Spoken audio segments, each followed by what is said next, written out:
Buongiorno a tutti amici e ben ritrovati sul mio canale Lo Testo. Oggi vorrei presentarmi un qualcosa che in realtà vi ho già presentato tempo fa, ma volevo darvi un piccolo aggiornamento.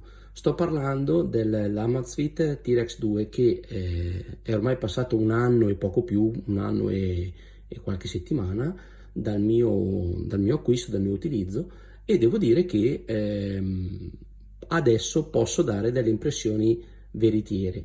Sto parlando di questo smartwatch che ho al polso tutti i giorni, H24, lo tolgo giusto per la ricarica, ma è sempre al mio polso.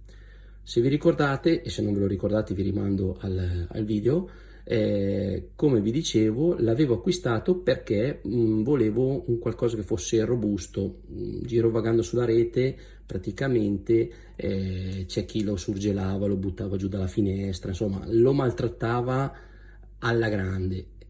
Devo dire che io faccio un lavoro piuttosto pesante, diciamo nella metalmeccanica, e a distanza di un anno questo orologio mi ha letteralmente stupito perché in primis, prima ancora di arrivare alla resistenza alle botte e quant'altro, ho detto ma dopo un anno il cinturino in silicone di gomma morbida chissà che fine farà. In realtà, se potete vedere, il cinturino sì, ha dei segni, è stato utilizzato e quant'altro, le stesse fibbiettine sono praticamente come posso dire, usurate, mangiate, consumate, perché ripeto sono piuttosto morbide e secondo me a breve mi abbandoneranno, però il cinturino è ancora originale ed è veramente robusto, funziona benissimo.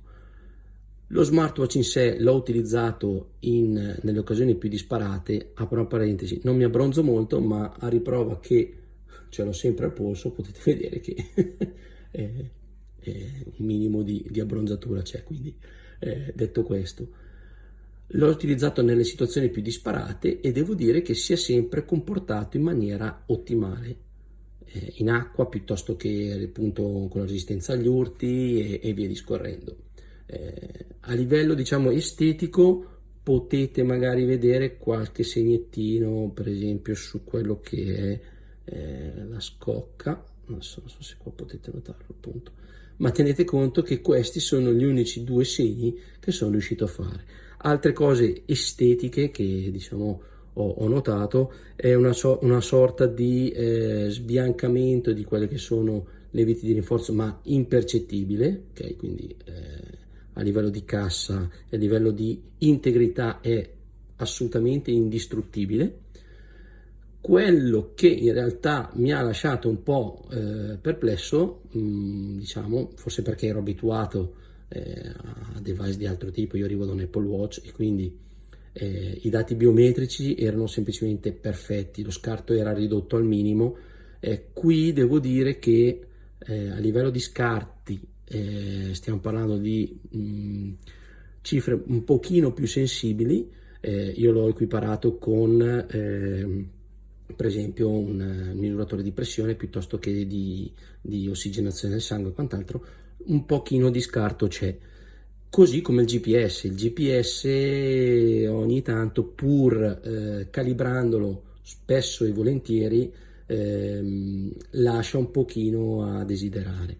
So che nel frattempo è uscito, diciamo, la sua evoluzione, che praticamente promette di essere diciamo, migliorato in tutti gli aspetti. Io questo ancora al momento non posso confermarvelo.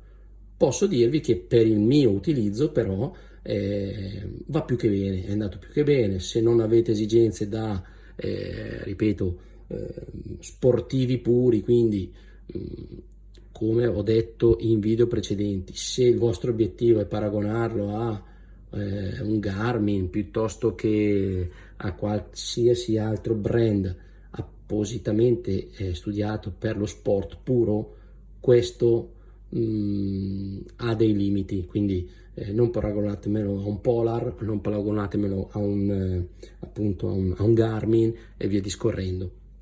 Ho provato però a caricare per esempio le mappe in GPX, funzionano benissimo.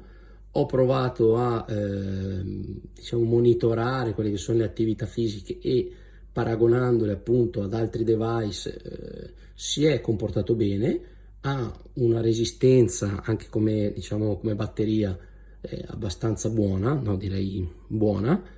In un uso normale si fa ancora i suoi 15 giorni, quindi se lo utilizzate banalmente solo per averlo al polso o magari per cronometro, sveglia e quant'altro, va benissimo. Se dovete fargli fare qualche rilevazione di sport va altrettanto bene, quindi veramente l'autonomia, i punti forti sono la resistenza, l'autonomia e la fruibilità. Se invece volete un qualcosa di più specifico, e allora lì non ci siamo nel senso che ecco, mi sta chiamando mia moglie, come potete vedere, non era studiata. Non ci siamo perché praticamente ha dei limiti, nel senso che non è studiato per essere specifico. Detto questo, a mio avviso, ho dato un'occhiata ancora adesso al costo che io ho, diciamo, l'ho pagato. Oggi credo che costi forse anche qualcosina in più. Io non arrivavo a 200 euro, adesso dovrebbe essere super giù a quella cifra. Quindi diciamo che se volete un qualcosa che sia comodo, robusto, fruibile, allora con mezz'ora praticamente avete caricato il device e va avanti quasi 3 settimane, o meglio, una ventina di giorni nell'uso normale quotidiano. Ha un'ottima misurazione e diciamo un ottimo monitoraggio del sonno. Ripeto, bisogna un pochino fare un bilancio. Allora, il bilancio è positivo per quanto mi riguarda.